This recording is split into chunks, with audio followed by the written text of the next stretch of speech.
Hello दोस्तों, स्वागत है आप सभी का कॉमिक वर्ल्ड 2.0 पर। तो दोस्तों, आज हम शुरू करने जा रहे हैं अपने चैनल पर अनिल मोहन का और देवराज चौहान और मोना चौधरी का एक और धमाकेदार नॉवेल जथुरा। तो चलिए दोस्तों, बिना कोई देरी किए शुरू करते हैं जथुरा। जथुरा पूर्व जन्म की ऐसी रहस्यमय शक्ति थी जो हमारी दुनिया में घटित होने वाले हर बुरे एक्सीडेंट का देवता था। परंतु जगमोहन की छठी इंद्री ने जैसे जथुरा के हादसों को ब्रेक लगानी शुरू कर दी थी और फिर शुरू हुआ एक भयानक जलजला।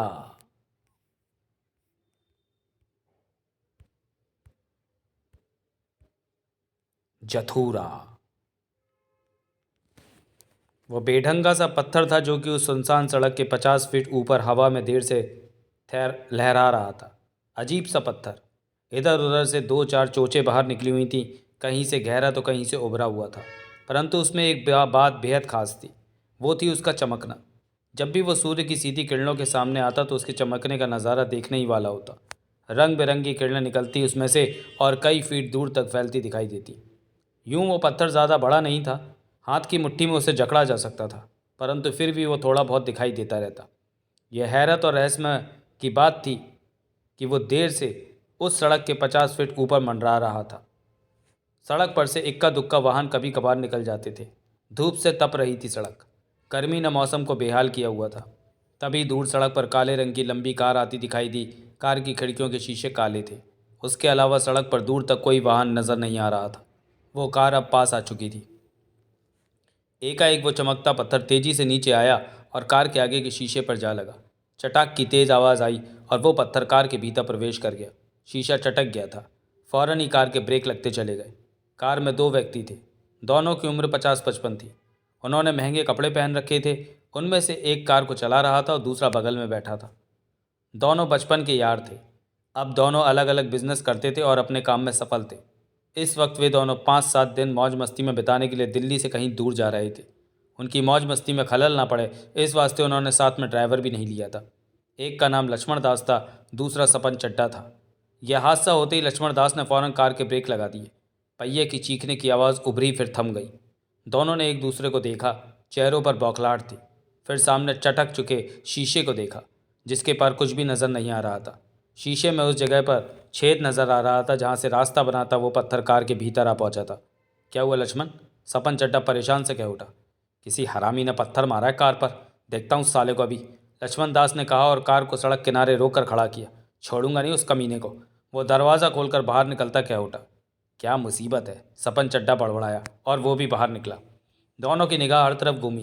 वहाँ कोई होता तो उन्हें नजर आता। कोई नहीं है, सपन चड्डा क्या उठा। छिप गया होगा। छोड़, रास्ते में कहीं से नया शीशा फिट करा लेंगे, सपन चड्डा ने कहा। सारा मज़ा खराब कर दिया। चल अब। गुस्से में बड़बड़ाता लक्ष्मण दास चटक चुके शीशे को नीचे गिराने लगा कि आगे का रास्ता साफ देख सके। साथ ही साथ वो नज़रें भी घुमा रहा था कि पत्थर फेंकने वाला दिखे तो सही। सपन चड्डा ने भी उसके काम में हाथ बटाया। तूने आज सुबह किसका मुंह देखा था? सपन चड्डा ने पूछा। अब तेरे से क्या छिपाना, लक्ष्मण दास मुंह फुलाकर बोला। शीशे में अपना ही चेहरा देखा था। तभी। चुप कर, नहीं तो तेरे दांत तोड़ दूंगा, मैं इस वक्त गुस्से में हूँ। तभी सपन चड्डा की निगाह कार के भीतर पड़ी तो उसके चेहरे पर हैरानी के भाव उभरे। आगे की दोनों सीटों के बीच उसे वही चमकता सा पत्थर नजर आ रहा था। सपन चड्डा की आंखें फैल गई। वो जल्दी से कार के दरवाजे की तरफ बढ़ा और उस पत्थर को उठाकर हाथ में ले लिया। उसे उलट पलट कर देखा। लक्ष्मण, इधर तो आ, सपन चड्डा ने उसे पुकारा। तंग मत कर, ये देख मेरे हाथ में क्या है। लक्ष्मण दास उसके पास आया। उस चमकते पत्थर को देखकर चौंका। यह क्या? इसी ने तो हमारी कार का शीशा तोड़ा है। मैंने इसे कार के भीतर से उठाया है। ये तो कीमती पत्थर लगता है। लक्ष्मण दास ने तुरंत पत्थर अपने हाथ में लिया। दोनों बेहद हैरानी में थे। इसे किसी ने फेंका नहीं है, लक्ष्मण दास बोला। इतना कीमती पत्थर कोई कैसे फेंक सकता है? हीरा है, शायद उससे भी बढ़कर। इसकी चमक देख, हीरा भी इस तरह नहीं चमकता। लक्ष्मण दास ने सिर उठाकर आसमान की तरफ देखा और कह उठा। शायद हमारे हाथ बेशकीमती चीज़ लग गई है। बेशकीमती? हाँ, लगता है ये पत्थर अंतरिक्ष में से नीचे आ गिरा है। ये इस धरती का पत्थर नहीं है। कितनी तेजी से आया, वरना कार के शीशे को आसानी से नहीं तोड़ा जा सकता। एक आध पत्थर शीशे को आसानी से नहीं तोड़ सकता। ये बहुत ऊपर से शीशे पर आ गिरा है। अंतरिक्ष की देन है ये पत्थर। फिर तो सच में बेशकीमती है, सपन चड्डा अजीब से स्वर में क्या उठा। निकल लें यहाँ से। दोनों कार में बैठे। लक्ष्मण ने कार आगे बढ़ा दी। अब वो चमकता पत्थर सपन चड्डा के हाथ में था। अब हम इसका क्या करेंगे? सपन चड्डा बोला। जेब में रख, बहुत ऊंचे दामों पर बेचेंगे। माल को आधा आधा करेंगे। लक्ष्मण दास मुस्कुरा पड़ा। तू रोज़ सोकर उठने के बाद शीशे में अपना चेहरा देखा कर। सपन चड्ढा मुस्कुरा कर बोला। अब से ऐसे ही किया करूँगा। लक्ष्मण दास हंसा। सपन चड्ढा ने उस चमकते पत्थर को अपनी पैंट की जेब में रख लिया।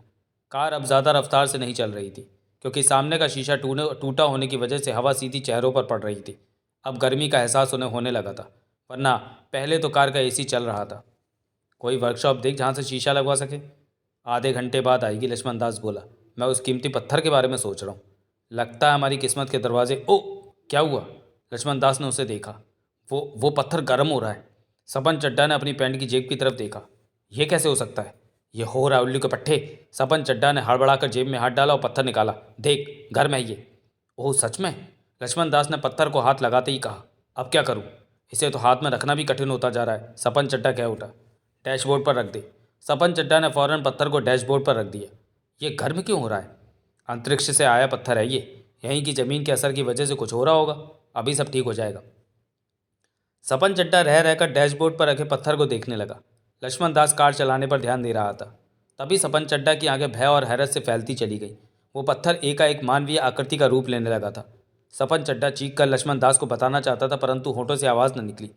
देखते ही देखते वो 3 इंच की हिलती फिरती आकृति में बदल गया। गंजा सिर, कानों में बालियां, नाक में नथनी, बड़े से कान, सूखा सा शरीर, टांगों के बीच कोई कपड़ा जैसा कुछ लिपटा था। लक्ष्मण, सपन चड्ढा के गले से खरखराता था स्वर उभरा। हाँ, देख पत्थर। लक्ष्मण दास की निगाह ज्यों ही उस तरफ घूमी, घबराहट में कार पर से कंट्रोल हट गया। कार संभाल, सपन चड्ढा चीखा। परंतु तब तक कार धड़ाम से सड़क के किनारे खड़े पेड़ से जा टकराई थी। सपन चड्ढा ने किसी तरह खुद को बचाया। लक्ष्मण दास का माथा स्टीयरिंग से जा टकराया, परंतु रफ्तार कम होने की वजह से बचाव हो गया था। परंतु वह 3 इंच का इंसान डैशबोर्ड पर मौजूद रहा। ये क्या है सपन? कहीं अंतरिक्ष जीव तो नहीं है? पागल है क्या ये? तभी कार में अजीब सी महक फैलने लगी। दोनों को लगा जैसे उनके मस्तिष्क सुन्न होने लगे। जो मुझे छू लेता है वो मेरा गुलाम बन जाता है। डैशबोर्ड पर खड़े 3 इंच के आदमी के होठों से आवाज़ निकली। तुम दोनों ने मुझे छुआ, अब तुम दोनों मेरे गुलाम हो। कौन हो तुम? मोमोजिन हूँ मैं। मोमोजिन? हाँ, जथुरा का सेवक मोमोजिन। इस दुनिया के लोग मुझे कम ही जानते हैं। इस दुनिया? खामोश रहो। जो मैं कहता हूँ सिर्फ वो सुनो। मैं तो कब से तुम दोनों के इंतज़ार में उड़ रहा था। उड़ रहा था? हाँ, जथुरा ने खबर भिजवाई थी कि मुझे कि तुम दोनों यहाँ से निकलोगे और तेरी तो। एकाएक लक्ष्मण दास ने उसे पकड़ने के लिए गुस्से से अपना हाथ आगे बढ़ाया। इससे पहले कि वो मोमोजिन को पकड़ पाता, उसके हाथ को बेहद तीव्र झटका लगा। लक्ष्मण दास का पूरा शरीर झंझना उठा। मोमोजिन की हंसी गूंजी वहाँ। दोबारा ऐसी गलती की तो मैं तुम्हारी जान ले लूँगा। अपने गंदे हाथ मुझसे दूर रखो, मोमोजिन ने कहा। लक्ष्मण दास अपना हाथ थामे डरा सा बैठ गया। सपन चड्ढा के होश गुम हो गए लगते थे। उसी पल मोमोजिन ने डैशबोर्ड से छलांग लगाई और पीछे वाली सीट पर जा पहुंचा और देखते ही देखते वो 4 फीट जितना बड़ा होता चला गया। अब वो आराम से सीट पर बैठ गया था। लक्ष्मण दास और सपन चड्ढा की गर्दन घूमी और उस पर जा टिकी थी। उसका बड़ा रूप देखकर दोनों कांप उठे थे। मैं तो पेड़ से भी लंबा हो जाऊं, लेकिन इस वक्त कार में बैठा हूं। मोमोजिन हंस पड़ा। ये बात अपने दिमाग में बिठा लो कि तुम दोनों अब मेरे गुलाम हो। जो मैं कहूँगा वही तुम्हें करना पड़ेगा। तुम दोनों ने मुझे छुआ, इससे मुझे हक मिल गया तुम दोनों को गुलाम बनाने का। मैंने कहाँ छुआ? सपन चड्ढा ने कहा। जब मैं पत्थर बना हुआ था तो तुम दोनों ने मुझे छुआ। हमने तो पत्थर को छुआ था। वो मैं ही था, लेकिन तुम लोगों ने मुझे कीमती पत्थर समझा। मैं तुम दोनों की बातें सुन रहा था और बहुत मज़ा आ रहा था मुझे।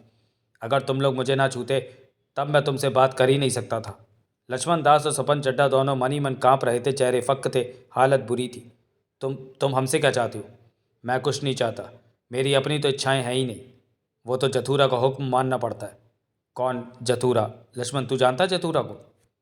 इस नाम की मेरी कोई पार्टी नहीं। मैं अपने मालिक जथुरा की बात कर रहा हूँ। उसके हुक्म पर ही आया हूँ। दोनों चुप। तू देवा को जानता है लक्ष्मण दास? देवा नहीं। देवा नहीं, मैं इस नाम के किसी व्यक्ति को नहीं जानता। लक्ष्मण दास जल्दी से बोला। झूठ मत बोल मेरे से, वरना मैं तुझे मार दूंगा। कसम से मैं किसी देवा को नहीं जानता। उसी पल मोमो जिन्नी की आंखें बंद हो गईं। वो इस तरह गर्दन हिलाने लगा जैसे किसी की बात सुन रहा हो। फिर उसने आंखें खोली और क्या उठा। तू देवराज चौहान को नहीं जानता क्या? वो डकैती मास्टर? लक्ष्मण दास के होठों से निकला। उसी की बात कर रहा हूँ। उसका नाम देवा नहीं, मैं उसे देवा कहकर बुलाता हूँ। मोमोजिन मुस्कुरा पड़ा। तू देवराज चौहान को कैसे जानता है? मैंने एक बार उससे अपना कोई काम करवाया था। फिर तो बढ़िया पहचान है उससे। थोड़ी सी। उसका फ़ोन नंबर है मेरे पास, दूँ क्या? रख अपने पास, बहुत काम आएगा अभी। मोमोजिन ने कहा। क्या मतलब? तू मतलब बड़े पूछता है। नहीं पूछता। मोमोजिन ने सपन चड्डा को देखा। और तू? सपन चड्डा नाम है तेरा? हुजूर कोई गलती हो गई मुझसे, मैं देवराज चौहान को नहीं जानता। उसे जानने की ज़रूरत भी नहीं है, मोमोजिन बोला। मोना चौधरी को जानता है? नहीं जानता। तो तेरी पहचान करानी पड़ेगी मोना चौधरी से। मैं समझा नहीं। दो पल चुप रहकर मोमोजिन कह उठा। एक बात कान खोलकर सुन लो। अब तुम दोनों मेरे गुलाम हो। जो मैं कहूँगा वो तुम लोगों को हर हाल में करना पड़ेगा। ना करने का मतलब बहुत बुरा होगा। मैं तुम दोनों को नंगा करके भरे बाजार में घुमाऊंगा। ऐसा मत करना, लक्ष्मण दास कह उठा। जब मेरी बात नहीं मानोगे तो मैं ऐसा ही करूँगा। इंसान कैसी सजाओं से डरते हैं मैं सब जानता हूँ। मैं बहुत बुरी सजाएं देता हूँ। सुनोगे तो कांप उठोगे। नमूना दिखाऊं क्या? नहीं। समझदार हो। अब मेरा पहला आदेश सुनो। वापस जाओ। मुझसे बिना पूछे तुम लोग शहर से नहीं जाओगे। पूछेंगे कैसे? मोमोजिन ने कहोगे तो मैं हाजिर हो जाऊंगा। ठीक है, सबन चड्डा बोला। लेकिन तुम चाहते क्या हो हमसे? हम मालूम हो जाएगा। याद रखो, जतूरा महान है। उसका कोई मुकाबला नहीं कर सकता। वह हादसों का देवता है। परंतु आसमान में बुरे ग्रह इकट्ठे हो रहे हैं, जो कि जतूरा के हक में ठीक नहीं। उन बुरे ग्रहों में दो ग्रह मुख्य हैं, देवा और मिन्नो। इनमें से एक ग्रह मिट गया तो दूसरे की ताकत खुद ब खुद ही खत्म हो जाएगी। अब तुम दोनों माध्यम बनोगे जतूरा के खेल के। तभी तो मज़ा आएगा। मज़ा? किसे आएगा मज़ा? सबको, जो भी इस खेल में शामिल होगा। मोमोजिन हंस पड़ा। वास्तव में जतूरा महान है। उस जैसा दूसरा कोई नहीं। जगमोहन ने कार को जर्जर हो रही 6 मंजिला इमारत की पार्किंग में रोका और इंजन बंद करके बाहर निकला। चिलचिलाती धूप जोरों पर थी। दिन के 12 बज रहे थे। उसने सिर उठाकर इमारत की 6ठी मंजिल को देखा, फिर रुमाल निकालकर चेहरे पर उभर रहे पसीने को पोंछता बड़बड़ा उठा। मैंने मैंने जाने कौन से पाप किए होंगे जो मुझे इस गर्मी में सीढ़ियों से 6 मंजिलें तय करनी पड़ रही हैं। फिर जगमोहन इमारत के प्रवेश द्वार की तरफ बढ़ गया। यह बरसोवा का भीड़ वाला महंगा इलाका था। बाहर की सड़क पर जाते वाहनों का शोर भीतर तक उसके कानों में पड़ रहा था। यह पुरानी इमारत थी। लिफ्ट का इंतज़ाम नहीं था। जगमोहन जब सीढ़ियाँ चढ़कर 6ठी मंजिल पर पहुंचा तो हाफ रहा था। चेहरा और शरीर पसीने से भर चुका था। चंद पल ठिठक कर जगमोहन ने सांसों को संयंत्र किया। रुमाल निकालकर पसीना पहुंचा, फिर आगे बढ़ गया। दाईं तरफ वाले फ्लैट पर पहुंचकर रुका। दरवाज़ा बंद था। जगमोहन ने बाहर लगी बेल का स्विच दबाया तो भीतर कहीं बेल बजी। गर्मी को कोसता जगमोहन इधर उधर देखने लगा। तभी दरवाज़ा खुला। 30 बरस का लाल लाल आंखों वाला आदमी दिखा। उसका चेहरा बता रहा था कि रात उसने दबाकर पी थी, जिसके निशान चेहरे पर अभी तक नजर आ रहे थे। तुम? जगमोहन को देखते ही उसके होठों से निकला। हजम नहीं हुआ मेरा आना? जगमोहन होठ सिकोड़ कर कह उठा। आओ। दरवाज़ा पूरा खोलते वो पीछे हटता चला गया। जगमोहन ने भीतर प्रवेश किया। उसने दरवाज़ा बंद कर दिया। यह कमरा ड्राइंग रूम था और एसी चल रहा था। जगमोहन ने उस आदमी को देखा और बोला, रमजान भाई हैं या 6 मंजिल की सीढ़ियाँ चढ़नी बेकार गई? हैं, तुम बैठो। सुनकर राहत मिली, जगमोहन ने कहा और आगे बढ़कर सोफे पर जा बैठा। मिनट भर बाद ही कमरे में 50 बरस के रमजान भाई ने भीतर प्रवेश किया। उसने सफ़ेद धोती कुर्ता पहना हुआ था और माथे पर तिलक लगा रखा था। रमजान भाई, तुम्हारी तो जात ही पता नहीं चलती, जगमोहन बोला। क्यों? रमजान भाई बैठते हुए मुस्कुराकर बोला। मुसलमान होकर तुम हिंदुओं की तरह रहते, फिर भी मेरी जात पता नहीं चली। रमजान भाई मुस्कुराया। हिंदू हो? नहीं। रमजान भाई ने इनकार में सर हिलाया। मुसलमान हो? नहीं। इसके अलावा कौन सी जात है तुम्हारी? मैं इंसान की जात का हूँ। जगमोहन मुस्कुराया। मैं हिंदू नहीं, मुसलमान नहीं, इंसान हूँ मैं बस। यही मेरी जात है, यही मेरा धर्म है। बहुत ऊंचे ख्याल हैं। साधारण विचार है मेरा ये, ऊंचा ऊंचा कुछ नहीं है। रमजान भाई हाथ हिलाकर बोला। काम की बात कर। जगमोहन की निगाह उसके चेहरे पर जा टिकी। तू आया है तो तू करेगा बात। तेरा काम पूरा हो गया? हाँ, तूने और देवराज चौहान ने कर दिया। काम में कोई कमी तो नहीं रही? नहीं। कितने दिन हो गए काम को पूरे हुए? 4 दिन। और तूने नोट देने का नाम ही नहीं लिया। एक बार भी फ़ोन नहीं किया कि तूने नोट तैयार कर रखे। तेरी जात इंसानों वाली तो है। इंसानों वाला काम कर, कीमत चुका। जगमोहन बोला। मैं 2-3 दिन बहुत व्यस्त रहा। अब तो व्यस्त नहीं है? नहीं हूँ। रमजान भाई मुस्करा पड़ा। नोट निकाल। नोट तैयार रखे हैं तेरे। फिर रमजान भाई ने आवाज़ लगाई, किशन। वही आदमी कमरे में आ पहुंचा। जगमोहन के लिए ठंडा गर्म। नोट की बात कर, ठंडा गर्म में लेकर यहाँ आया हूँ। इसका सामान ला दे, रमजान भाई ने कहा। किशन वापस चला गया। मेरे को फ़ोन करता तो मैं तेरे को नोट पहुंचा देता। तेरी इतनी मेहरबानी होगी कि अपने आदमी के हाथ नोट 6 मंजिला नीचे तक कार में पहुंचा देना। तभी वो आदमी मीडियम साइज़ का छोटा ब्रीफकेस लेकर आया और जगमोहन के सामने रखा। खोल इसे। उसने सूटकेस खोला। 1000 की गड्डियों में ठुसा पड़ा था वह। कितने हैं? जगमोहन ने रमजान भाई को देखा। 80 लाख। बात कितने में तय हुई थी? जगमोहन के मत्थे पर बल पड़े। 80 लाख। तुमने कहा था कि काम मेरी पसंद से निपटाओगे तो 1 करोड़ दूंगा, और तू मान चुका है कि काम में कोई कमी नहीं रही। तो तेरे को मेरी कही वो बात याद है? नोटों से वास्ता रखती मैं कोई बात नहीं बोलता, 20 और दे। रमजान भाई ने उस आदमी को इशारा किया तो वो पलट कर चला गया। किधर गया है वो? 20 लेने? रिवॉल्वर लेने तो नहीं भेजा? रमजान भाई कभी भी धोखेबाजी नहीं करता। तभी वो वापस आया। हाथ में मोटे कागज़ का छोटा सा लिफाफा था जिसका पैकेट बना रखा था। वो उसने जगमोहन के सामने रख दिया। इसमें कितने हैं? 20 लाख। ये ठीक है।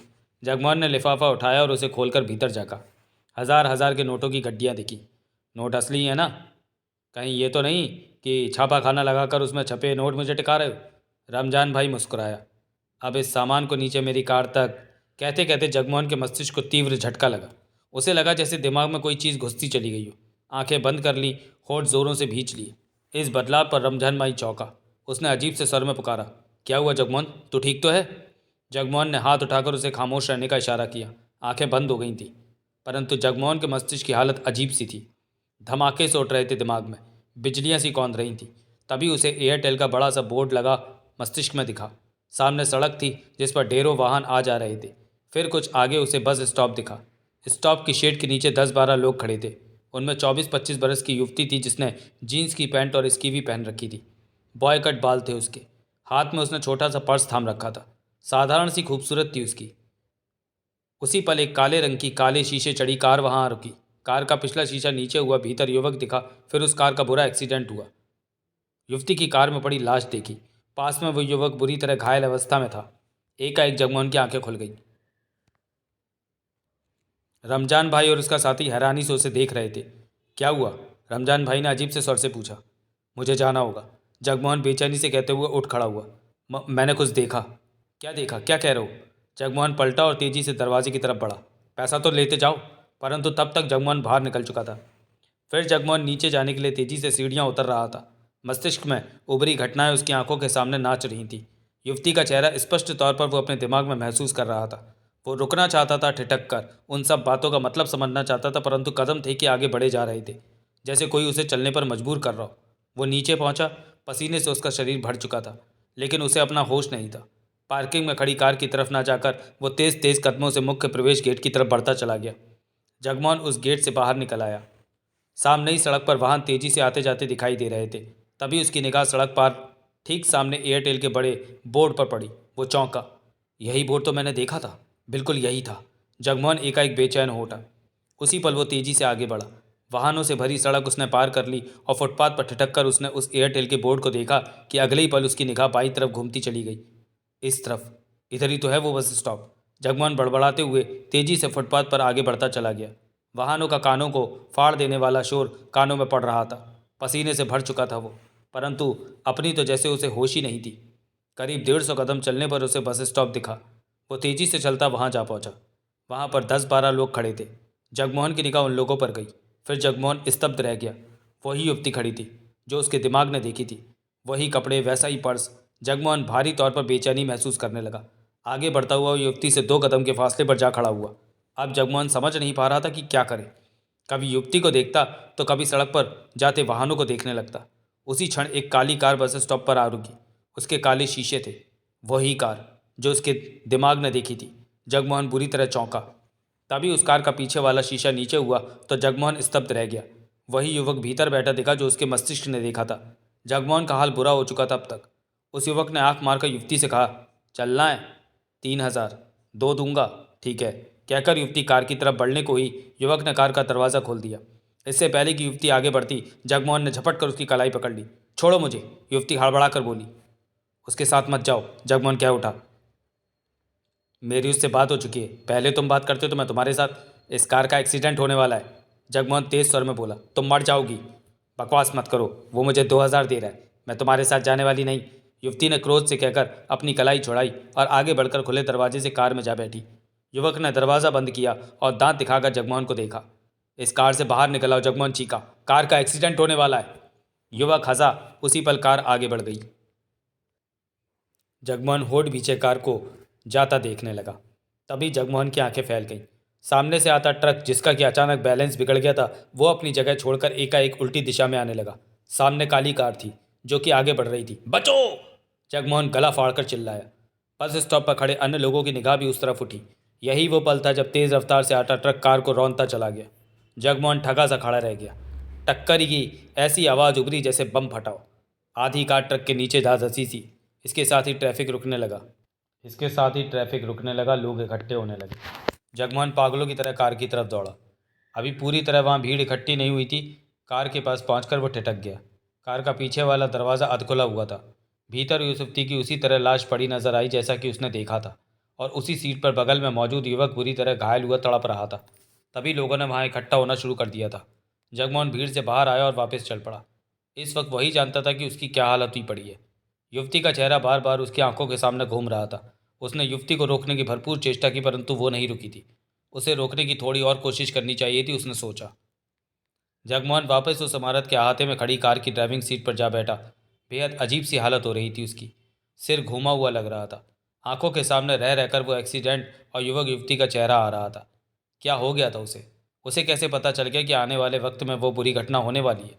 जगमोहन ने सिर को झटका दिया, परंतु ये सब कुछ उसके दिमाग से बाहर ना निकल रहा था। जो हुआ वो उसके लिए कम हैरत की बात नहीं थी। वो अभी तक बीती बातों का ना पचा पा रहा था। आखिरकार जगमोहन ने गहरी सांस ली और फ़ोन निकालकर रमज़ान भाई के नंबर में लाने लगा। तुरंत ही रमज़ान भाई से बात हो गई। तू किधर है? अचानक भाग क्यों गया तू? रमज़ान भाई की आवाज़ कानों में पड़ी। पैसा नीचे भिजवा दे। नीचे? कार में हूँ मैं। परंतु हुआ क्या? जो कुछ नहीं हुआ, मैं पागल हो गया था। तू पैसा भिजवा जल्दी। जगमोहन ने गंभीर स्वर में कहा और फ़ोन बंद कर दिया। फ़ोन जेब में डाला। चेहरे पर उलझन नाच रही थी। और यही वो पल था कि उसके मस्तिष्क में पुनः तूफान उठ खड़ा हुआ। बिजलियाँ सी चमकी दिमाग में और आंखें बंद होती चली गईं। परंतु इस बार उसके सिर की हालत पहले से बेहतर रही। मस्तिष्क में बहुत बड़ा चौराहा चमका। ट्रैफिक आ जा रहा था। नेताजी सुभाष मार्ग का बोर्ड लगा दिखा, जिसके पास ही घना पेड़ था। वहाँ रेड लाइट पर रुका ट्रैफिक दिखा। एक युवक मोटरसाइकिल पर हेलमेट पहने दिखा। वो ग्रीन लाइट होने का इंतजार कर रहा था। उसने गुलाबी कमीज पहनी थी। तभी पीछे से एक तेज रफ्तार से कार आई और वेग के साथ युवक की मोटरसाइकिल से टकराई। टक्कर इतनी ज़बरदस्त थी कि युवक मोटरसाइकिल को छोड़कर डिवाइडर के पार उछलकर गिरा और वहां जाती कार युवक के ऊपर चढ़ती चली गई। उसी पल जगमोहन की आंखें खुल गईं। वो गहरी गहरी सांसें लेने लगा। चेहरे पर गहरी उलझन के भाव थे। नेताजी सुभाष मार्ग का चौराहा। जगमोहन बड़बड़ा उठा। इसके साथ ही उसने कार स्टार्ट की, बैक की और कार को बाहर ले जाता चला गया। उस पैसे का भी इंतजार न किया जो रमजान भाई भेज रहा था। जगमोहन की हालत अजीब सी हो रही थी। दिमाग घूमा हुआ था। वो नहीं जानता था कि उसके साथ क्या हो रहा है, परंतु एक हादसे से ये तो उसे महसूस हो गया कि भविष्य में होने वाली घटनाओं का आभास उसे पहले हो रहा है। ऐसा पहले कभी नहीं हुआ। अब भी ऐसा नहीं होना चाहिए, लेकिन हो रहा था। इस वक्त जगमोहन नेताजी सुभाष मार्ग के व्यस्त चौराहे पर सड़क के पास फुटपाथ पर खड़ा था।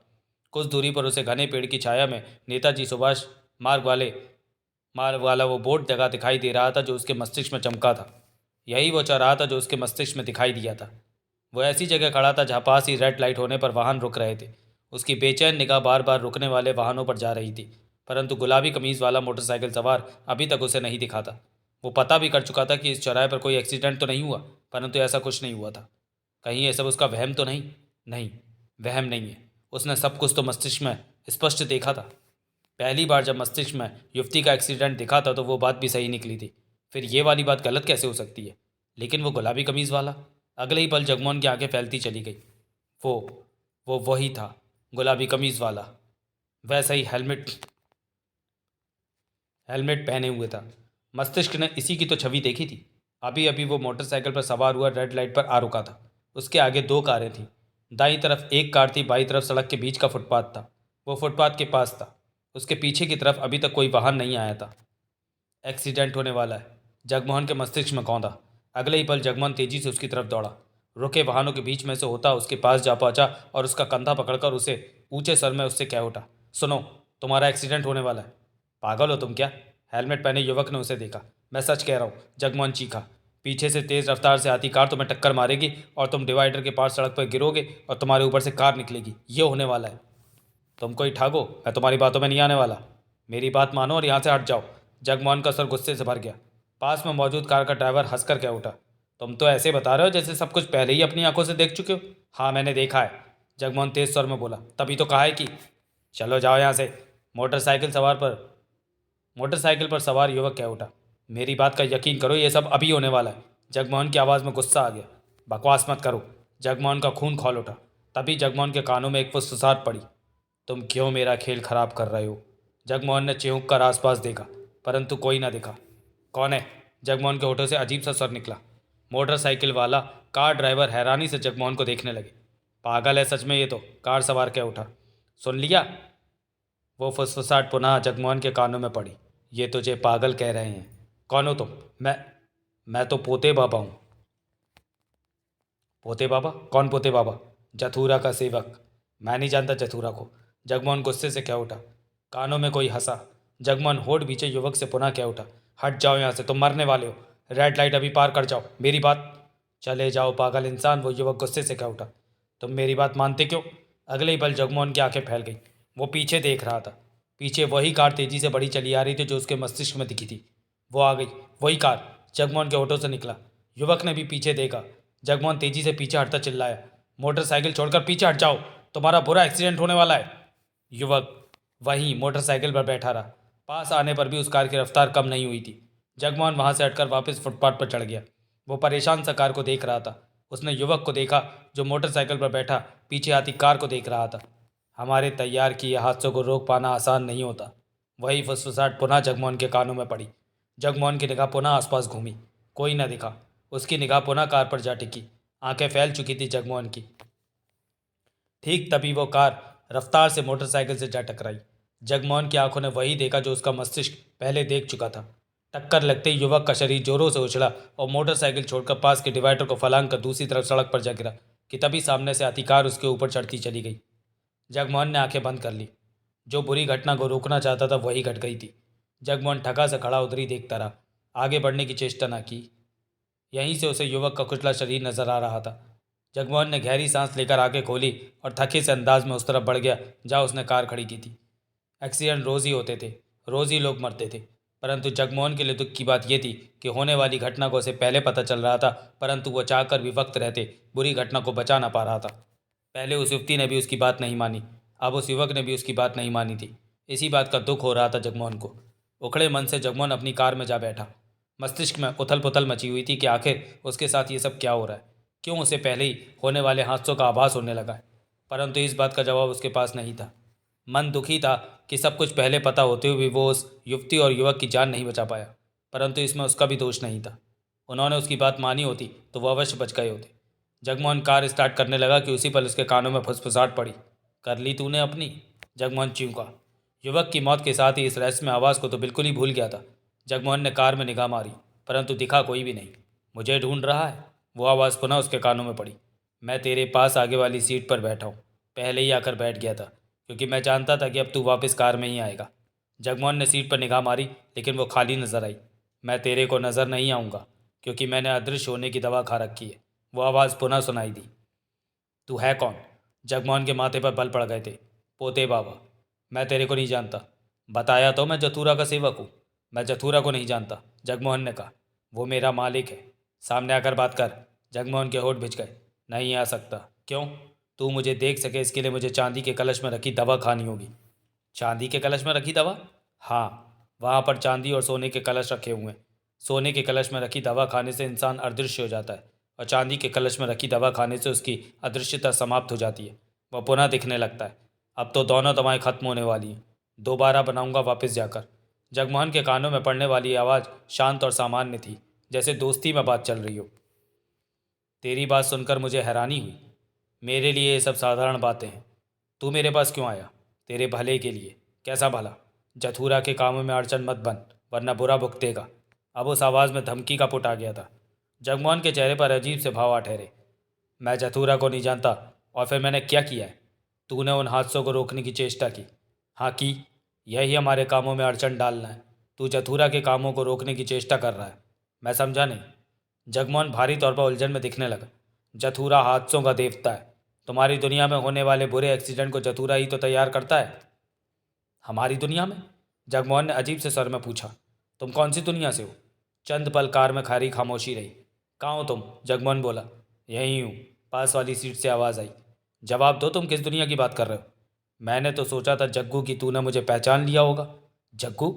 जगमोहन चिघोटा, क्योंकि ये उसके पूर्व जन्म का नाम था। हैरान हो गए। तो तुम पूर्व जन्म से हो? जगमोहन के होठों से निकला। हाँ, अब तूने ठीक पहचाना। मैं पूर्व जन्म की दुनिया से वास्ता रखता हूँ। तब दुनिया का काफ़ी बड़ा हिस्सा ज़मीन में धंस कर बच गया था और वहाँ भी जीवन था। हम सब बच गए और अपने कामों में लगे रहे। इस दुनिया में आने का रास्ता हमने तैयार कर लिया। तेरे को मेरी याद आई क्या? नहीं। जथुरा को तो ना भूला होगा? मुझे याद नहीं वो। वक्त आने पर सब याद आ जाएगा तुझे जग्गू। मेरा तो ये कहना है कि तू जथुरा के रास्ते में मत आ। इस दुनिया में होने वाले हादसों को जथुरा ही तैयार करता है और तू उन्हें रोकने की कोशिश कर रहा है। अब जगमोहन को समझा। जथुरा हमारी दुनिया में हादसे क्यों करवाता है? क्या करे वो भी मजबूर है। हादसों का देवता है वो, तो हादसों को ही जन्म देगा। मेरे को कैसे पता चल जाता कि कोई हादसा होने वाला है? जतूरा की दुश्मन शक्ति होगी कोई, जो भविष्य की तस्वीर तुझे दिखाकर हादसों को रुकवाने की चेष्टा कर रही होगी। उसने मुझे ही क्यों चुना? तेरे को इस लायक समझा होगा उस शक्ति ने, लेकिन वो बेवकूफ़ है। क्यों? जतूरा से कोई टक्कर नहीं ले सकता। यही बात तेरे को समझाने आया हूँ। जतूरा के रास्ते से हट जा। तू पूर्व जन्म से आया है? हाँ। जतूरा इस वक्त कहाँ है? पूर्व जन्म की दुनिया में। वो भला इस दुनिया में क्यों आएगा? उसके तो हज़ारों सेवक हैं हर काम करने को। जगमोहन खुद को अजीब सी स्थिति में महसूस कर रहा था। सबसे ज़्यादा कपा देने वाली बात तो ये थी कि वह पुनः पूर्व जन्म के मामलों में उलझ बैठा था। तो क्या एक बार फिर पूर्व जन्म की दुनिया का सफ़र शुरू होने वाला है? किस सोच में पड़ गया तू? मेरा दिमाग काम नहीं कर रहा। तेरा दिमाग जो भी देखे उसे तूने रोकने की कोशिश नहीं करनी है। ज़रूरी तो नहीं कि मैं तेरी बात मानूं। ज़रूरी है। नहीं मानेगा तो बुरा भुगतेगा। इस बार आवाज़ में कर्कशता आ गई थी। तू मुझे धमकी देता है? हम जो कहते हैं वो करके दिखाने की बेहिम्मत रखते हैं। पोते बाबा की आवाज़ में कठोरता आ गई थी। जो भी हमारा खेल खराब करने की कोशिश करेगा भुगतेगा। मुझे ऐसी धमकियाँ सुनने की आदत नहीं है। बेवकूफ़ इंसान, तेरा जीना मुहाल हो जाएगा अगर तू जतूरा के रास्ते में आया। मत भूल कि जतूरा एक्सीडेंट का देवता है। वो कहीं भी तेरे साथ हादसा पेश करके तेरी जान ले लेगा। जतूरा अमर है, असीमित ताकत है उसके पास। उसे अपने देवता का आशीर्वाद प्राप्त है। कोई भी उसका मुकाबला नहीं कर सकता। उसने बड़ी से बड़ी विद्या ग्रहण कर रखी है, तो उसके बाल बराबर भी नहीं है। जगमोहन खामोश रहा। अपने काम से मतलब रखो। जो हादसा भी तेरे दिमाग में आए उसे भूल जा। जतूरा ने मुझे भेजा है कि तुझे सावधान कर दूँ। वो मुझे सावधान क्यों कर रहा है? क्योंकि जतूरा पर तेरा एहसान है, इसलिए वो सीधे सीधे तेरी जान नहीं लेना चाहता। पोते बाबा की आवाज़ सुनाई दी। कैसा एहसान? ये तो मैं भी नहीं जानता। जतूरा ने मुझे जो कहा वह तेरे को बता दिया। संभल जा, वक्त अभी हाथ में है। जगमोहन चुप रहा, सोचों में गुम रहा। तभी बगल वाली सीट का दरवाज़ा खुला। चंद पलों बाद दरवाज़ा बंद हो गया। जा रहा हूँ मैं। इस बार पोते बाबा की आवाज़ दूर से आई। अब जतूरा के रास्ते में कभी ना आना। उसके बाद कोई आवाज़ नहीं आई। जगमोहन ठगा सा बैठा उसी दरवाजे को देखे जा रहा था। मस्तिष्क में एक साथ इतने विचार इकट्ठे हो गए थे कि उसे समझ नहीं आ रहा था कि वो क्या सोच रहा है। जतूरा, पोते बाबा, होने वाले हादसों का उसे पहले ही आभास हो जाना, ये सब क्या हो रहा है उसके साथ। कभी कभी तो उसे लगता है कि वो सपने से बाहर निकला है। सब ठीक है, जैसे कुछ भी नहीं हुआ।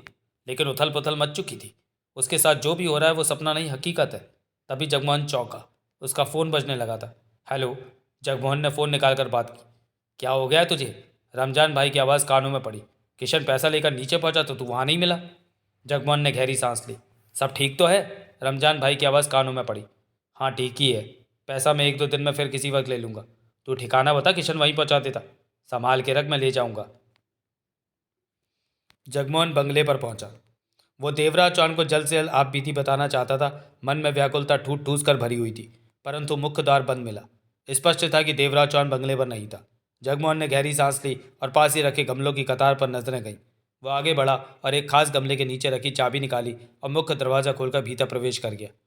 मन में जगमोहन का अजीब सा हाल हो रहा था इस वक्त। देवराज चौहान मौजूद नहीं था कि उसे सब कुछ बताकर मन को हल्का कर सके। उसने देवराज चौहान को फ़ोन किया। कहो। उधर से देवराज चौहान की आवाज़ आई। मैं रमजान भाई के पास। पेमेंट दी उसने?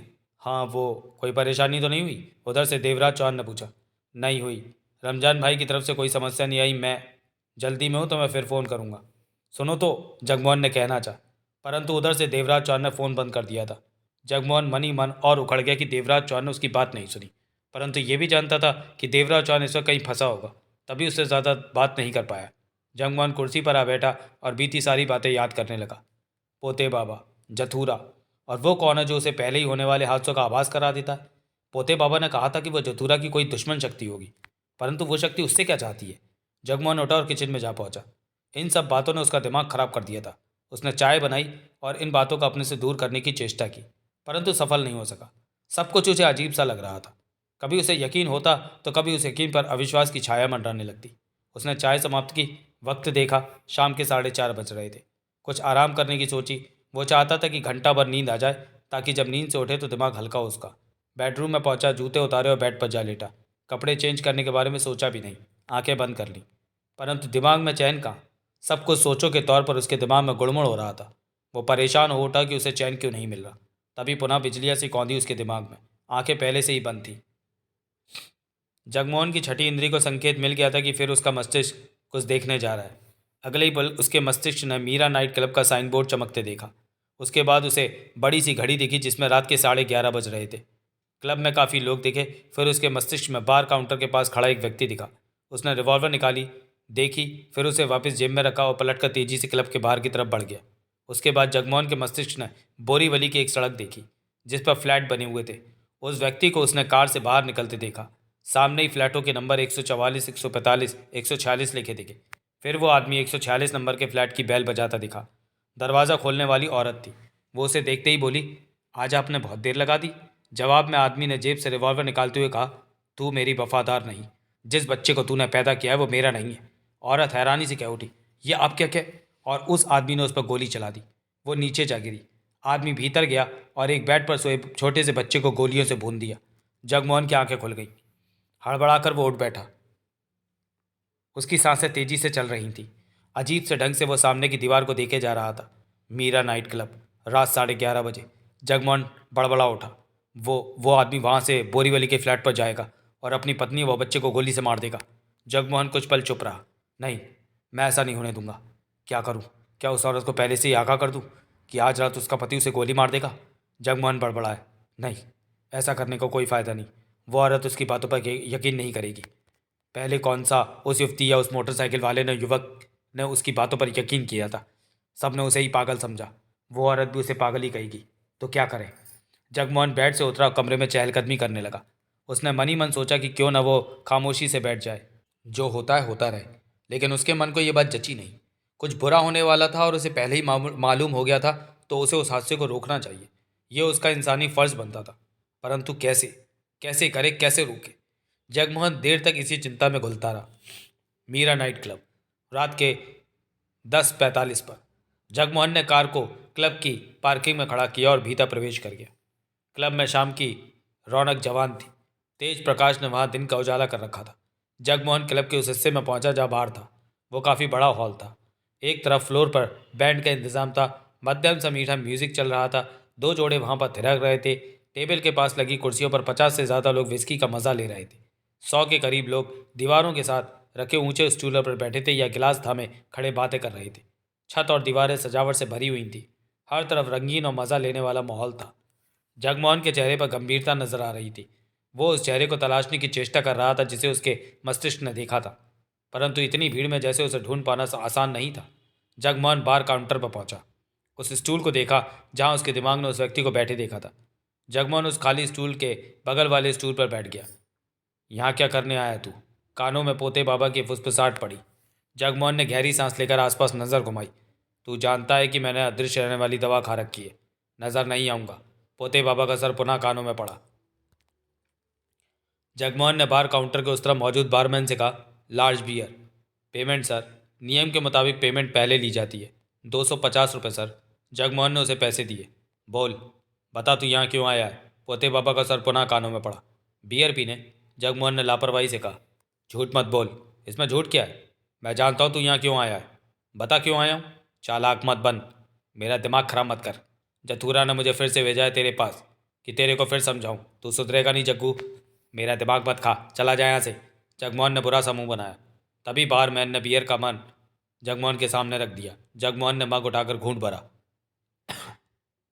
सॉरी, तू मुझसे इस तरह बात मत कर। पोते बाबा से कोई भी इस तरह बात नहीं करता। चला जाए यहाँ से। मैं तेरे को चेताने आया हूँ कि मना करने के बाद भी तू फिर जतूरा के मामले में दखल दे रहा है। मेरे को समझाना छोड़ दे तू। तेरा भला है इसमें। मैं जानता हूँ मेरा भला किसमें है। जगमोहन ने मुंह बनाकर कहा, मैं तेरी बातों की परवाह नहीं करता। तो तू नहीं मानेगा? नहीं। जतूरा से कह दूँ तेरी बात? कह दे, मैं उससे डरता नहीं। पोते बाबा की आवाज़ नहीं आई। जगमोहन ने पुनः बियर का घूंट भरा और वहीं से हॉल में मौजूद लोगों पर नजरें दौड़ाई। किसे ढूंढ रहा है? पोते बाबा की आवाज़ कानों में पड़ी। अपने दोस्त को। चालाक मत बन। मैं अच्छी तरह जानता हूँ कि तू यहाँ क्यों आया है। इस बार पोते बाबा की आवाज़ में गुस्सा था। जानता है तो तेरा मेरा क्या कर लेगा? जथुरा ने मना किया है तेरे को कुछ कहने को, वरना तेरा दिमाग मैं अभी ठीक कर देता। जो खुद दूसरों को ना दिखता हो वो मेरा क्या बिगाड़ पाएगा? जगमोहन बोला। भूल में है तू, मैं इस वक्त नज़र नहीं आ रहा, वैसे मैं अभी भी सब कुछ कर सकता हूँ। मैं तेरी बातों से डरने वाला नहीं। तभी एक व्यक्ति बार काउंटर पर पहुंचा और पैक बनाने के लिए कहा। उसके हाथ में सिगरेट थमी थी। उसने कश लिया और धुआं छोड़ा। वो ढेर सारा धुआं जगमोहन की तरफ ही आया। जगमोहन के सामने से निकला वो ढेर सारा धुआं। अगले ही पल जगमोहन चौंका। उसकी आंखें सिकुड़ी। धुएं के बीच उसे चेहरे की आकृति महसूस हुई। कंधे भी दिखे। वो चौड़े कंधे वाले बूढ़े की आकृति थी, जिसके सिर के बाल पीछे की तरफ थे और चेहरे पर छाती तक जाती दाढ़ी थी। उसकी आंखें चमकदार थीं, गले में मालाएं पहनी थी और कानों में कुंडल। वो एक प्रभावशाली व्यक्तित्व भरा चेहरा था। तभी धुआं वहाँ से आगे सरक गया। वो आकृति लुप्त हो गई। तूने मुझे देख ही लिया? पोते बाबा की आवाज़ पुनः कानों में पड़ी। तो तू धुएं में नजर आता है? जगमोहन के होठ सिकुड़े। हाँ, धुएं में मेरी आकृति नजर आने लगती है। धुएं में अदृश्यता लुप्त हो जाती है। जगमोहन ने बियर का घूंट भरा। मेरी सलाह मान ले, जथुरा के रास्ते में मत आ। पोते बाबा की आवाज़ कानों में पड़ी। मैं किसी के रास्ते में नहीं आ रहा, अपना काम कर रहा हूँ मैं। तू जथुरा का काम बिगाड़ने की चेष्टा में पहले भी तू 2 बार कोशिश कर चुका है, लेकिन सफल नहीं हुआ। अब सफल हो जाऊंगा, जगमोहन ने दृढ़ स्वर में कहा। तो ये बात है, तू नहीं मानेगा? नहीं। जथुरा नाराज़ हो गया तो वो तेरे लिए भी कोई हादसा तैयार कर देगा। इस बार पोते बाबा की आवाज़ में धमकी थी। मैं जथुरा की परवाह नहीं करता। जाता हूँ, अब जो होगा उसके जिम्मेदार तू ही होगा। उसके बाद पोते बाबा की आवाज़ नहीं आई। जगमोहन की नज़रें वहाँ नज़र आ रहे व्यक्तियों के चेहरों पर फिर रही थीं। वो उस व्यक्ति को ढूंढ रहा था जिसका चेहरा उसके मस्तिष्क ने देखी थी, जिसके लिए वो यहाँ आया था। तभी उसकी निगाह बार काउंटर के पीछे वाली दीवार पर पड़ी, जहाँ पर बड़ी सी वही वॉल क्लॉक लगी हुई थी जो उसके मस्तिष्क ने पहले ही देखी थी। उस घड़ी पर इस वक्त 11:15 हो रहे थे। अजीब बातें हो रही थी उसके साथ। अदृश्य पोते बाबा जाने कैसी रहस्यमय ताकत था। धुएं में जिसकी आकृति नजर आने लगती थी, वो उस पर नज़र रख रहा था। वो यहाँ आया तो पोते बाबा भी उसके पास आ पहुंचा। वो चाहता था कि वो उन कामों में दखल ना दे, होने वाले हादसों को रोकने की चेष्टा ना करे। जथुरा, ये सब इसकी पुनर्जन्म की दुनिया में से थे। जगमोहन ये सोचकर शहर सा उठा कि क्या ये सब बातें पुनः उसके पूर्व जन्म में जाने की तैयारी के लिए हो रही हैं। परंतु वह अकेला तो कभी नहीं गया। पूर्व जन्म में हमेशा देवराज चौहान के साथ गया। मोना चौधरी भी तब पूर्व जन्म के रास्तों पर ही मिलती थी। बाकी लोग भी तो होते थे। फिर इस बार वही क्यों? इसका जवाब जगमोहन के पास नहीं था। जगमोहन ने पुनः घड़ी को देखा। 11:20 हो चुके थे। उसे घड़ी में तब 11:30 को वह वक्त दिखा था। परेशान से जगमोहन ने हर तरफ निगाहें घुमाई। अगले ही पल जगमोहन का दिल धड़का। आंखों पर विश्वास ही नहीं हुआ। वही व्यक्ति जिसे उसका मस्तिष्क पहले देख चुका था आ रहा था इस तरफ। जगमोहन उसे देखता रह गया। उस व्यक्ति के चेहरे पर गंभीरता और क्रोध नजर आ रहा था। वो उसके पास वाले स्टूल पर आ बैठा और 1000 का नोट बार टेंडर की तरफ बढ़ाता बोला, लार्ज पैक, बढ़िया ब्रांड का। जगमोहन ने महसूस किया कि उसने पहले भी पी रखी है। इस वक्त जगमोहन का दिमाग तेजी से काम कर रहा था। यह व्यक्ति अब यहाँ से सीधा अपने घर जाएगा और अपनी पत्नी और बच्चे को शूट कर देगा। लेकिन जगमोहन इस हादसे को होने से रोकना चाहता था। उस औरत और बच्चे की ज़िंदगी बचाना चाहता था। हेलो, एकाएक जगमोहन ने कहा। उस व्यक्ति ने जगमोहन को देखा। आपका पैग। उस व्यक्ति ने नजर घुमाई तो बारमैन को तैयार गिलास रखते पाए। उसने गिलास उठाया और एक ही सांस में खत्म करके पुनः बारमैन से कह उठा, एक और। साथ ही उसने 1000 का नोट खाली गिलास के नीचे रख दिया। लोग मुझे पालकी वाला के नाम से जानते हैं, जगमोहन बोला। मैं भविष्य ज्ञाता हूँ। तो उसने बेमन से कहा, मैं लोगों के चेहरों का हाल देखकर उसका भविष्य और भूतकाल बता सकता हूँ। बकवास है। नशे में उसकी आवाज़ भारी हो रही थी। आजमा लो। जगमोहन सतर्कता से उससे बात कर रहा था। कैसे? मैं तुम्हारे बारे में कई बातें बता सकता हूँ। उसके चेहरे पर उपहास से भरी मुस्कान उभरी। बोला, बताओ। तुम्हारा पैग आ गया। उसने गर्दन घुमाकर देखा, पैग को थामा, अपनी तरफ सरकाया, फिर बोला, मुझे हैरानी है कि तुम जैसा ढोंगी इस नाइट क्लब में कैसे आ गया। तुम्हारे पास रिवॉल्वर है, जगमोहन बोला। उसकी आंखें सिकुड़ी। तुम्हारे इरादे खतरनाक हैं। उसका चेहरा कठोर हो गया। तुम अपनी पत्नी और बच्चे को मारकर बहुत बड़ी गलती करने जा रहे हो। वो चिहुक पड़ा। क्या? क्या बोला तुमने? उसके होठों से फटा फटा सा स्वर निकला। तुम फैसला कर चुके हो कि तुम घर जाकर पत्नी और बच्चे को शूट कर दोगे, क्योंकि तुम्हें अपनी पत्नी के चाल चलन पर शक है। लेकिन सच बात तो यह है कि तुम्हारी पत्नी तुम्हारी वफादार है। वो बच्चा तुम्हारा ही है। तुम वहम के शिकार हो। उसकी हालत देखने वाली थी। तुम ये सब कैसे जानते हो कि मैं क्या करने वाला हूँ? मैंने ये बात किसी को नहीं बताई। मैं पालकी वाला हूँ। लोगों का चेहरा देखकर उनके मन की बात जान लेता हूँ कि वो भविष्य में क्या करने वाला है। अगर तुमने अपनी पत्नी और बच्चे को मारा तो अपनी गलती पर बहुत पछताओगे। तुम्हारी सारी उम्र जेल में बीतेगी और जहाँ तुम पागल हो जाओगे। नहीं, उसके होठों से निकला। यह सच है। जगमोहन गंभीर था। मेरी पत्नी धोखेबाज है। उसके होठों से निकला। वहम है तुम्हारा। उसने किसी से दोस्ती कर रखी है, वो उसका दोस्त नहीं, भाई बना हुआ है। तो मैं जलाने के लिए वो ऐसा करती है खुद, जबकि वो बहुत अच्छी है। तुम उसे वक्त दिया करो। ब्याह कर लेने का मतलब ये तो नहीं कि औरत को घर में लाकर पटक दो और खुद बाहर रहो। उसका ध्यान कौन रखेगा? तुम सच कह रहे हो कि वो ठीक औरत है? उसने सूखे होठों पर जीभ फेर कर कहा। 100%। वो बच्चा तुम्हारा ही है, तुम ही उसके बाप हो। ओह। उसने आंखें बंद कर ली। वो परेशान दिखने लगा था। जगमोहन की गंभीर निगाह उसके चेहरे पर ही थी। संभल जा। जगमोहन के कानों में पोते बाबा का सर गूंजा। आग से मत खेल जग्गू। जगमोहन ने इन शब्दों पर जरा भी ध्यान नहीं दिया। जथुरा का खेल जो खराब करता है वो जिंदा नहीं रहता, और जथुरा तेरी जान नहीं लेना चाहता। तेरा एहसान है उस पर, लेकिन वो इस बात को कभी सहन नहीं करेगा कि तू उसके बनाए खेल को खराब करे। मैं जथुरा से नहीं डरता। जगमोहन क्या उठा। उस व्यक्ति ने आंखें खोलकर जगमोहन से कहा। क्या कहा तुमने? तुमसे नहीं कहा तो किससे कहा? मेरे आसपास मृत आत्माएं मंडराती रहती है, कभी कभार उनसे बात हो जाती है। ये तुम्हारे काम की बात नहीं है। मैं अब क्या करूं? अब तो तेरे को खुश हो जाना चाहिए कि तेरी बीवी अच्छी औरत है, बच्चा भी तेरा है। क्या अभी तक तेरा मन साफ नहीं हुआ? हो गया है। मैं उन्हें नहीं मारूंगा। ओह, मैं कितनी बड़ी भूल करने जा रहा था। वो दुखी मन से कह उठा। घर जा, अपनी दुनिया फिर से शुरू कर। तेरे को हर तरफ अच्छा ही अच्छा नजर आएगा। वो तुरंत स्टूल से उतर गया। भरे गिलास को उसने हाथ भी नहीं लगाया। पास में रिवॉल्वर मत रखा कर, वरना कभी तू क्रोध में बहुत बड़ी भूल कर बैठेगा। ठीक है, ला रिवॉल्वर मुझे दे। उसने बेहिचक रिवॉल्वर निकाली और जगमोहन को थमा दी। जगमोहन ने रिवॉल्वर अपनी जेब में रख ली। जा, अपनी गृहस्थी में रम जा, जगमोहन ने गंभीर स्वर में कहा। वो पलटा और तेजी से बाहर जाने वाले दरवाजे की तरफ बढ़ गया।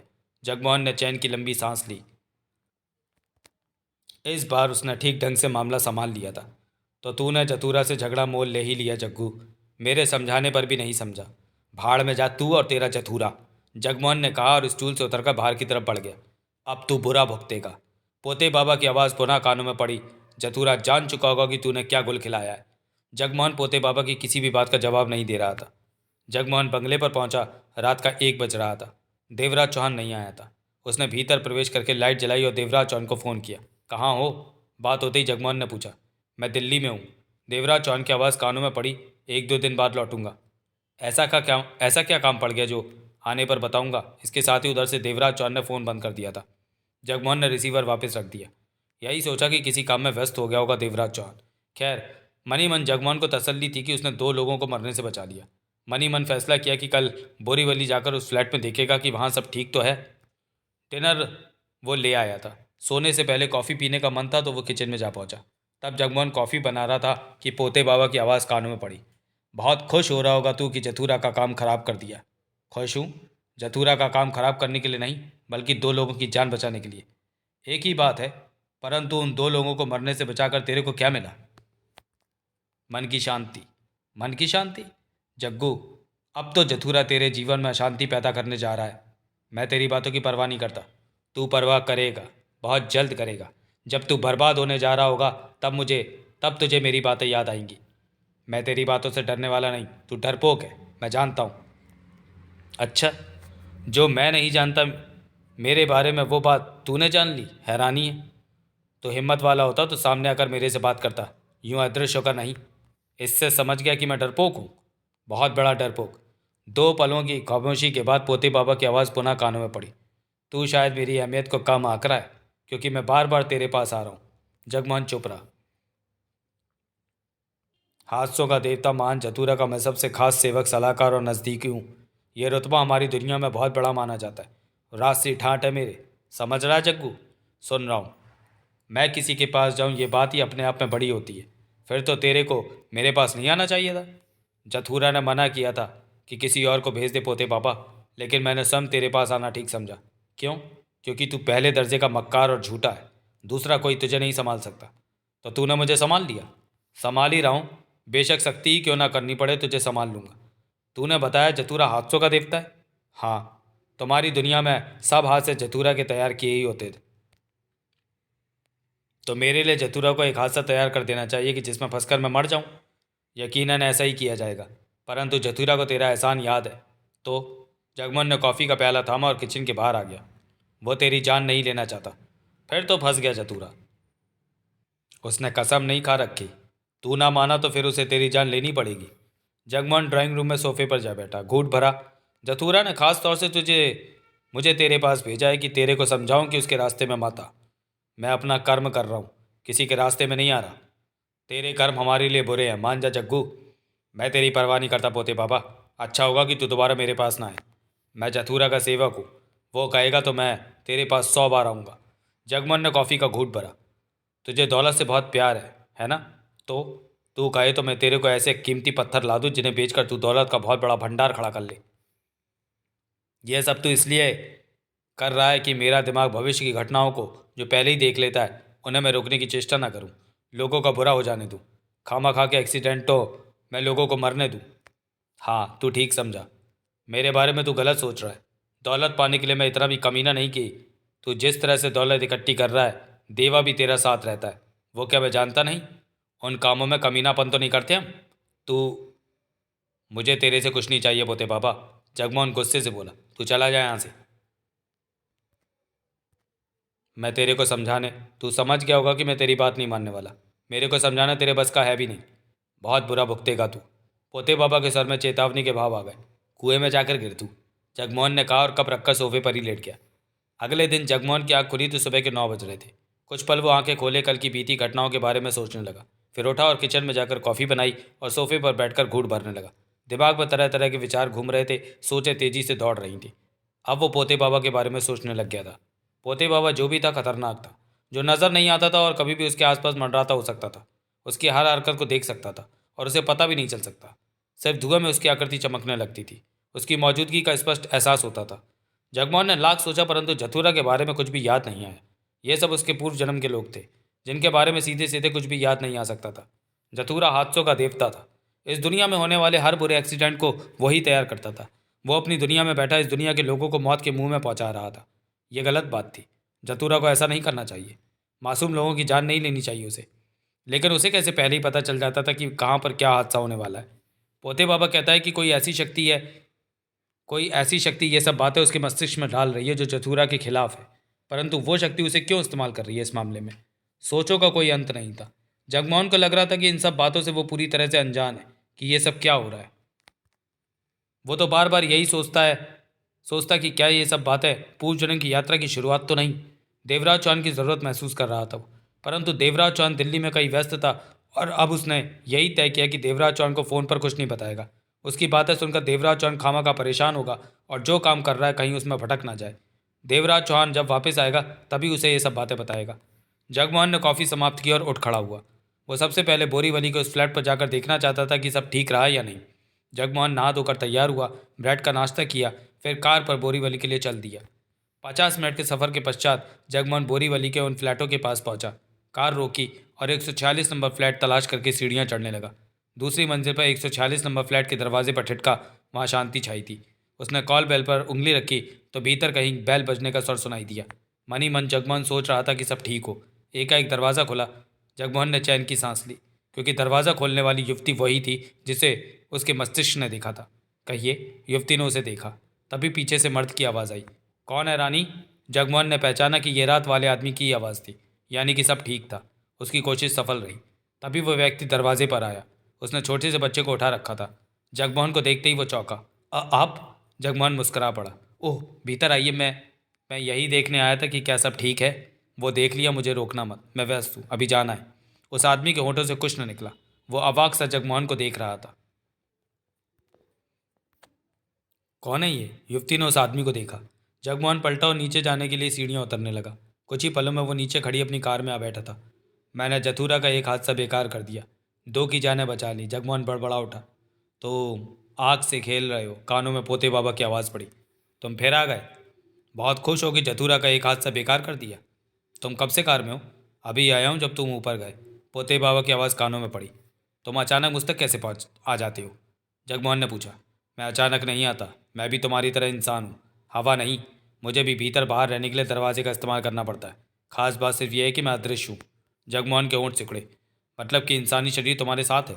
क्यों नहीं, मैं इंसान हूँ। मैं इंसान हूँ तो शरीर मेरे साथ क्यों नहीं होगा? दवा खाकर मैं अदृश्य हुआ पड़ा हूँ। उसी पल जगमोहन ने बगल वाली सीट की तरफ हाथ बढ़ाया।